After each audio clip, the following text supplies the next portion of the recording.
Audio now, finally. I thought it was on all this time, but it wasn't. Okay, so let's see. Move this out here.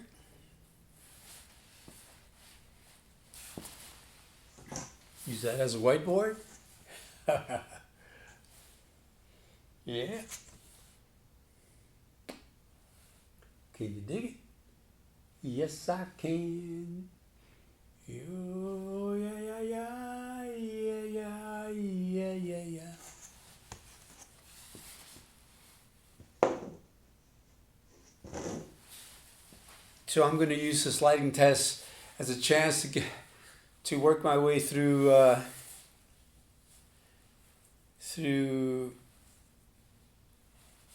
cover both sides.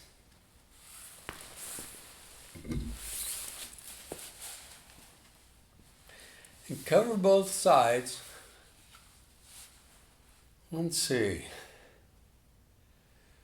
I was in a duo with Linda Smith called Second Circle. And you can't exactly remember. We had taken a break from the band and we had done a little bit of work as a duo in San Diego. And then we were going to go on the road, only this time as a duo.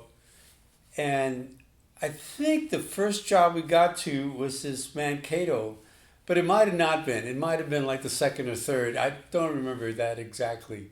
But it was somewhere along that. It was our new duo that we were doing, and as opposed to the four-piece band Cloud that we had been in with Marty and Joe. So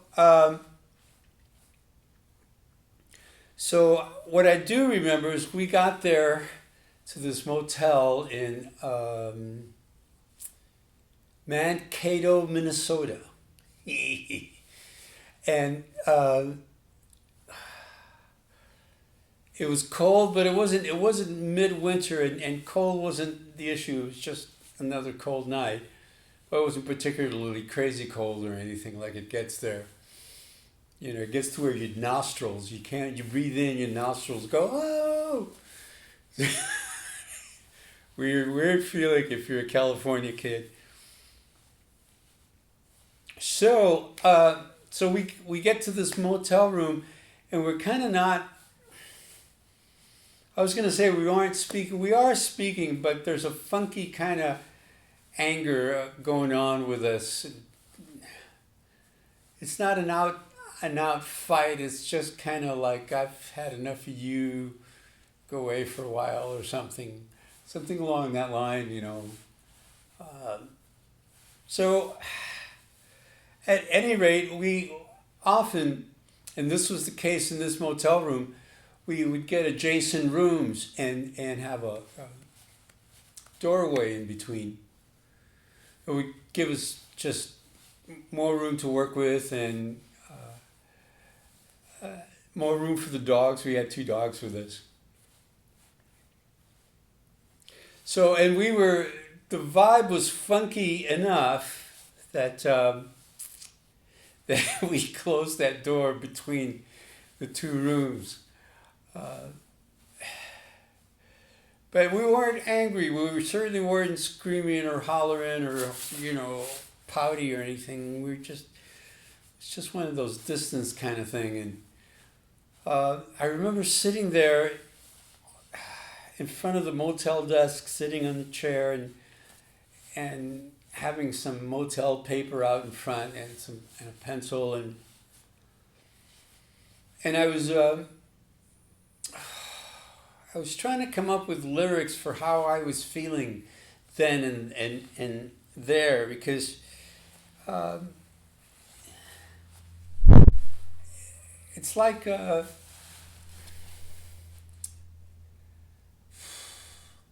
the charm of the lyrics for me were whether or not they could capture what I was feeling, and what I was feeling was nothing you could categorize in one box, this or that or the other. I was feeling kind of like a blend of many things, kind of cloud-like and mixed like a gestalt of various feelings. But yeah, you know, it's like different colors all sort of coexisting. And I wondered if I could write that down. Can I write that down? What that is like?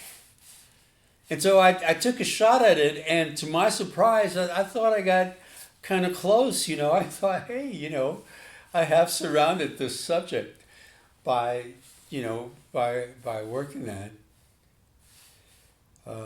So I was really proud. I was so proud that I lost my anger, whatever it is I was feeling towards Linda, was gone because I was happy. I got the song, got these set of lyrics, and so it was like cool. You know, I opened the door, said, "Hey, how you doing?" Blah blah blah. You know, and hugged the dogs and pet them and got in bed with her and spend the night, like we usually do. Because I was so happy whenever I'd get a set of lyrics that I really thought were cool, or at least in this circumstance that came close to giving words to something that was barely tangible for me. You know, I don't know if you can get it going.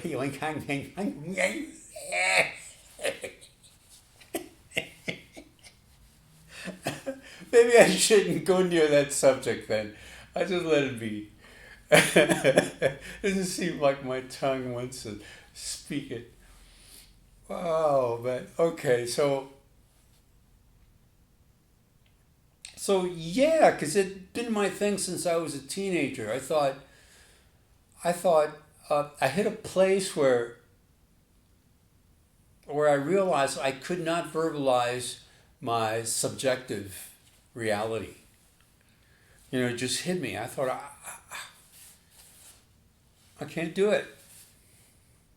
I don't have the vocabulary to say what I feel, because what limited vocabulary I do have at my command is built on cliches and on false dichotomies. And I mean, I didn't have that terminology for it then, but that was looking back at that time. You're 16 and 17, 18, you're feeling this angst, you've got this energy, and when you try to verbalize it, unless you happen to be one of those people who's got a knack for that sort of thing, or when you don't have a knack, you're just so regular on that issue, but nonetheless you still you know, and the bar I drew was let me learn enough, let me understand my language well enough that I can verbalize my subjective. Although I still didn't quite use that terminology, that's what I was saying. That I could say, I think at the time I said, I want to be able to say what I'm thinking. But that's a lot easier than giving words to your subjective, to your sense of how things are, because it's a bigger subject and it's bigger, encompassing sort of thing. So, but anyhow, I thought I did pretty good enough to make me feel darn happy about it. In fact, I felt really happy. I thought, oh my God, like that sloth. I'm a genius. I'm a genius. It just felt that way because it's like I did that. I gave words to my subjective, to the tones and colors I was feeling internally. I gave words to it, and there it is. And days later, it was like, I